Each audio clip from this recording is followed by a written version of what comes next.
আমরা তো জানি যে ইউনূস ক্ষমতা দখল করেছে বিদেশি অর্থে দেশি সন্ত্রাসীদের ভাড়া করে। ক্ষমতা দখলের পর ক্ষমতা টিকিয়ে রাখতে ক্ষমতার ভাগ দিয়েছেন বিএনপি, জামায়াত এবং এনসিপিকে। কিন্তু আমরা ভুলে যাই যে ইউনূসের আরো একটি ক্ষমতার উৎস আছে। সেটা কারা বলুন তো? আপনি, মানে জনগণ?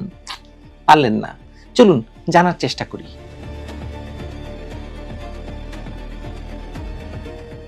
ডক্টর মোহাম্মদ ইউনূস নিজের জনপ্রিয়তা বা রাজনৈতিক নেতৃত্বের গুণে ক্ষমতায় আসেননি। তিনি এসেছেন বিদেশি অর্থায়নে গড়ে ওঠা সন্ত্রাসী আন্দোলনের রক্তাক্ত পথ ধরে। ক্ষমতা দখলের পর থেকে তিনি প্রতিটি পদক্ষেপে প্রমাণ করেছেন যে এই শাসন জনগণের উপর ভর করে নয়, বরং একদল বিশেষ শক্তির উপর দাঁড়িয়ে আছে। তার টিকে থাকার আসল জোর আসলে তিন জায়গায়: সেনাবাহিনীর একাংশ, সুবিধাভোগী প্রশাসন, ব্যবসায়ী জোট আর বিদেশি প্রোপাগান্ডা নেটওয়ার্ক। ডক্টর ইউনূসের যে মেটিকুলাস ডিজাইনের মাস্টারমাইন্ড, সেই মাহফুজ আলম সেনাবাহিনী এবং সুবিধাভোগী প্রশাসন এবং ব্যবসায়ী জোট নিয়ে ইউনূসের যে ভান্ডার সেটাকে ফাটিয়ে দিয়েছে। আর এর সঙ্গে যদি আপনি যোগ করেন ভারতের দ্বিধা, আরএসএস এর হিসাব আর আজেরবাইজানের এনজিআইসি নামের একটি আন্তর্জাতিক দালালি কেন্দ্রকে, তাহলে সব মিলিয়ে বাংলাদেশ এখন এমন এক শাসনের তলায় দাঁড়িয়ে আছে বা তলায় পড়ে গেছে যা জনগণের জন্য নয়, বরং ক্ষমতা লোভীদের বেঁচে থাকার উপকরণ। প্রথম খুঁটি সেনাবাহিনী। জুলাই আগস্টের সহিংসতার সময় সেনারা চাইলেই মব নিয়ন্ত্রণ করতে পারত। তাদের হাতে আইন প্রয়োগের পূর্ণ ক্ষমতা ছিল। সর্বশেষ ক্ষমতা ছিল জরুরি অবস্থা জারি করা এবং রাষ্ট্রপতি যদি সেটা করতেন তাহলে কিসের জোরে করতেন? সেনাবাহিনীর জোরেই করতেন। সেনাবাহিনীর উপর ভরসা করেই সেটা করার কথা ছিল, কিন্তু তারা তা করতে দেয়নি রাষ্ট্রপতিকে, বা তারা তা করেনি। বরং তারা দাঁড়িয়ে দেখেছে, কোথাও কোথাও আবার সরাসরি রক্ত ঝরিয়েছে। এটা প্রমাণ করে যে সেনাবাহিনী শুধু নীরব দর্শক নয়, বরং সক্রিয় খেলোয়াড়। সেনাপ্রধান মাঝে মাঝে ন্যায় নীতির বুলি ছুড়ে দেন, কিন্তু কাজের ভেতরে তিনি আসলে ইউনূসের পক্ষেই অবস্থান করছেন। তার মানে সেনাবাহিনী এখন ইউনূসের টিকে থাকার একটা প্রধান গ্যারান্টি। জনগণ যতই ক্ষুব্ধ হোক, সেনাবাহিনীর ছায়া থাকলে সরকারের পতন সহজে হবে না। সেনাবাহিনী কেন তার পাশে দাঁড়াচ্ছে বলুন তো? কারণ খুব সোজা, ইউনূস তাদের স্বার্থে আঘাত করেনি, বরং তাদের হাতে বিশেষ সুবিধা, পদোন্নতি, ক্ষমতা তুলে দিয়েছেন। সেনাবাহিনী জানে শেখ হাসিনার তুলনায় ইউনূসের শাসনে তাদের হাতে বেশি সুযোগ, তাই তারা নিরপেক্ষ হয়নি, বরং ইউনূসকে রক্ষা করেছে। কিন্তু এই আনুগত্য চিরস্থায়ী নয়। সেনাবাহিনী এক হলে তারা রাষ্ট্রের রক্ষক হয়ে দাঁড়ায়, বিভক্ত হলে হয়ে ওঠে ক্ষমতার জন্য সবচেয়ে বড় ঝুঁকি। ইউনূস আপাতত এই আনুগত্য টিকিয়ে রেখেছেন সুবিধা দিয়ে, কিন্তু ইতিহাস বলে সেনাবাহিনীর ভেতরে ফাটল ধরতে বেশি সময় লাগে না। তখন এটি বা এই খুঁটি, মানে ইউনূসের এই সেনাবাহিনীর খুঁটি ভেঙে পড়লে গোটা ক্ষমতার ভরকেন্দ্র ভেঙে যাবে, কোনো সন্দেহ নেই। দ্বিতীয় খুঁটি কারা? দ্বিতীয় খুঁটি হচ্ছে সুবিধাভোগী শ্রেণী। এরা নীতিহীন আমলা, পুঁজিবাদী ব্যবসায়ী আর অবসরপ্রাপ্ত সেনা পুলিশ কর্মকর্তা। তারা জনগণের প্রতিনিধি নয়, জনগণের শত্রু। তাদের লক্ষ্য রাষ্ট্রকে নিজের সম্পত্তি বানানো। তারা জানে রাজনীতিতে যদি আবার জনগণ কেন্দ্রিক হয় তবে তাদের জায়গা থাকবে না। তাই তারা মরিয়া হয়ে ইউনূসকে আঁকড়ে ধরে আছে। প্রশাসনের নীতিগত সিদ্ধান্ত নেওয়া থেকে শুরু করে চুক্তি, বিনিয়োগ, জমি বন্টন, মানে সব জায়গায় এই গোষ্ঠী নিজেদের স্বার্থে কাজ করছে। তাদের জন্য রাষ্ট্র মানে জনগণ নয়, রাষ্ট্র মানে এক সীমাহীন লুটপাটের ক্ষেত্র। একটি উদাহরণ দেই। আপনারা জানেন যে এনবিআর এর চেয়ারম্যান কয়েকদিন আগে একটি প্রজ্ঞাপন দিয়েছে যে আপনি যদি আয়কর নথিতে মিথ্যা তথ্য দেন তাহলে আপনার জেল হতে পারে বা জেল হবে। অথচ নিজে সারা বছরের 1,80,000 টাকা নাকি তার খাওয়া খরচ হয়, ছেলেদের পিছনে খরচ করেছেন। বিভিন্ন দেশে ছেলেরা পড়ে, এক একটা ছেলের পিছনে 50 লক্ষ 60 লক্ষ টাকা করে বছরে খরচ করেছেন। কোত্থেকে এসেছে তার এই টাকা আপনি জিজ্ঞেস করবেন না, কিন্তু তিনি তো এক আমলা ছিলেন। কোত্থেকে এসেছে আমরা জিজ্ঞেস করব না, কিন্তু তিনি নিজেই তার আয়কর নথিতে সব ভুল এবং মিথ্যা তথ্য দিয়েছেন।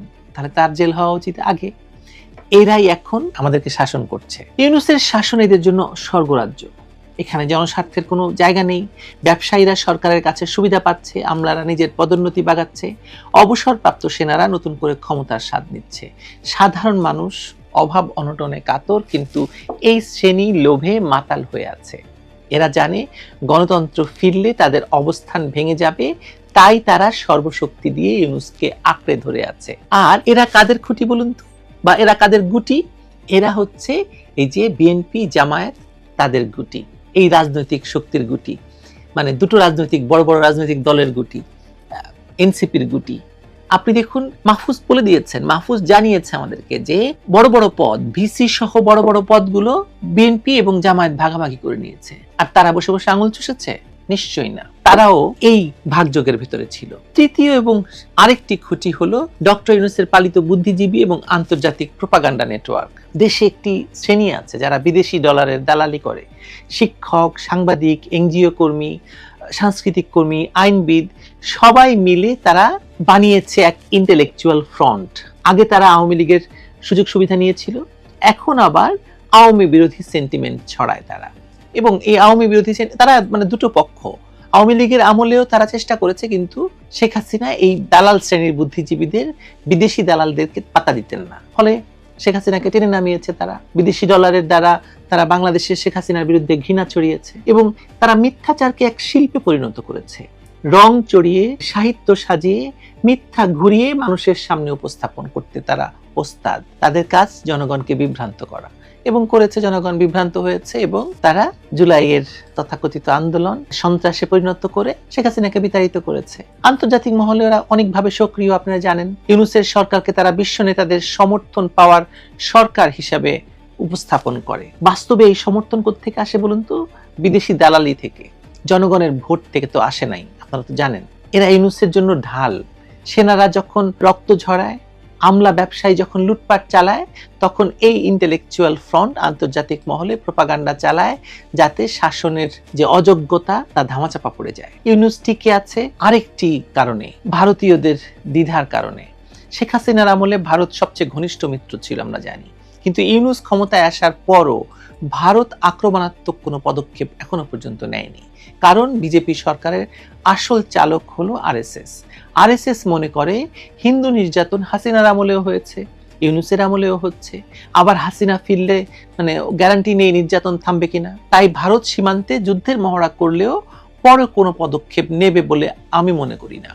ইউনূস এই হিসেব জানেন, তাই প্রকাশ্যে ভারতকে গালাগালি করেন, অথচ তলে তলে ভারতের সকল বশ্যতা মেনে নেন। ভারতকে আম দেন, ইলিশ পাঠান, এবং কোনো ব্যবসা বন্ধ হয়নি ভারতের সাথে। ভারত বন্ধ করেছে কিন্তু বাংলাদেশ বন্ধ করেনি। ভারতের এই দ্বিধা তার জন্য এক বিরাট আশীর্বাদ। বিদেশি নেটওয়ার্কের কথা বলি। বিদেশি নেটওয়ার্কের মধ্যে সবচেয়ে আলোচিত হচ্ছে এই মুহূর্তে, এই আমরা যেটা জানতে পারলাম হচ্ছে এবার নিউ ইয়র্ক যাওয়ার পরে, সেই আলোচিত হচ্ছে আজেরবাইজানের এনজিআইসি, নিজামি গানজাভি ইন্টারন্যাশনাল সেন্টার। মার্কিন লবিস্ট ফার্মের মাধ্যমে কাঙ্ক্ষিত সাফল্য না পেয়ে ইউনূস এই বিতর্কিত সংগঠনের সঙ্গে ঘনিষ্ঠ হয়েছেন।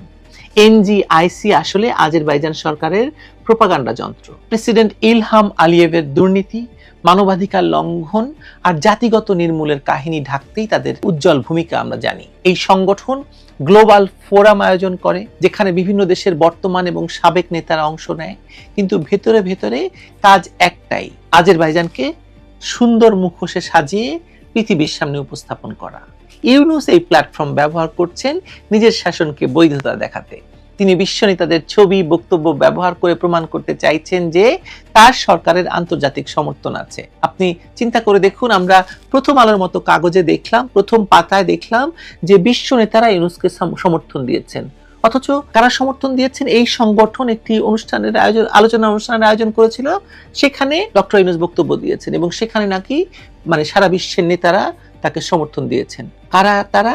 তারা হচ্ছে বেশিরভাগই এক্স অফিসিও বা বিভিন্ন সরকারের বিভিন্ন সময় কাজ করেছে। বাস্তবে এই সংগঠনটি আজেরবাইজান সরকারের অর্থে চলে এবং ইসরায়েলের উচ্চ পর্যায়ের রাজনীতিবিদদের সঙ্গে তাদের একটা দহরম মহরম আছে। একজন রাষ্ট্রপ্রধান ব্যক্তিগতভাবে সম্পর্ক রাখলে সেটা ভিন্ন বিষয়, কিন্তু গোটা দেশের প্রধান হয়ে এভাবে বিতর্কিত দালালি নেটওয়ার্কের উপর নির্ভর করা বাংলাদেশের সঙ্গে, বাংলাদেশের মানুষের সঙ্গে বিশ্বাসঘাতকতা ছাড়া আর কিছু নয়। এই যে তিন খুঁটির কথা বললাম, সেনাবাহিনী, সুবিধাভোগী শ্রেণী, আন্তর্জাতিক প্রোপাগান্ডা, এসব মিলেই তৈরি হয়েছে ইউনূসের ক্ষমতার আসল কাঠামো। জনগণ এখানে নেই, জনগণ আছে অভাব অনটনে, জনগণ ক্ষুব্ধ কিন্তু দ্বিধাগ্রস্ত। আওয়ামী লীগের প্রতি আস্থা হারিয়ে তারা রাস্তায় নামছে না, জানবাজি রেখে প্রতিরোধ করছে না। তাই এই হতাশাই ইউনূসের সবচেয়ে বড় সুবিধা। মানুষ দ্বিধায় থাকলে সেনাবাহিনী, আমলা আর বিদেশি দালালরা একসঙ্গে মিথ্যা শাসন চালিয়ে যেতে পারে। আর বিএনপি, জামায়াত তো আছেই। কিন্তু ইতিহাসের শিক্ষা হলো, এমন জোট, এই যে বিএনপি, জামায়াত, সেনাবাহিনী এবং সুবিধাবাদী আমলা এবং ব্যবসায়ী এবং বিদেশি চক্র, এরকম যে জোট, এরা স্থায়ী হওয়ার নয়। সেনাবাহিনীর ভেতর ফাটল ধরতে সময় লাগে না, আগেই বলেছি। সুবিধাভোগী শ্রেণীর সুযোগ পেলেই দিক পাল্টায়। আন্তর্জাতিক প্রোপাগান্ডা একদিন ধসে পড়ে। জনগণ একবার উঠে দাঁড়ালে কোনো বাহিনী, কোনো আমলা, কোনো বিদেশি থিঙ্ক ট্যাঙ্ক সেই ঢেউ ঠেকাতে পারে না। ইউনূস আজ টিকে আছেন ক্ষমতার এই জটিল জালে, কিন্তু পতনের দিন যে কোনো সময় চলে আসতে পারে, আসবেই। ৩০ লক্ষ শহীদের উত্তরসূরি যদি বুক ফুলিয়ে দাঁড়ায়, তবে ইউনূসের মতো দালালি নির্ভর শাসন ভেঙে যাবে, ধ্বংস হবে, তাতে কোনো রকম সন্দেহ নেই। মানে আমার অন্তত সন্দেহ নেই, কারণ আমরা তো দেখেছি জিয়াউর রহমানের মতো ভয়াবহ শাসন ব্যবস্থা, এরশাদের মতো ভয়াবহ শাসন ব্যবস্থা বাংলাদেশ থেকে ফেলে দেওয়া হয়েছে, ছুড়ে ফেলা হয়েছে। আমরা এমন এক বাংলাদেশ দেখেছি যে বাংলাদেশ চাইলে ন্যায়ের জন্য সংগ্রাম করতে পারে, দাঁড়াতে পারে। আমরা হয়তো সে পথেই হাঁটছি, দেখা যাক।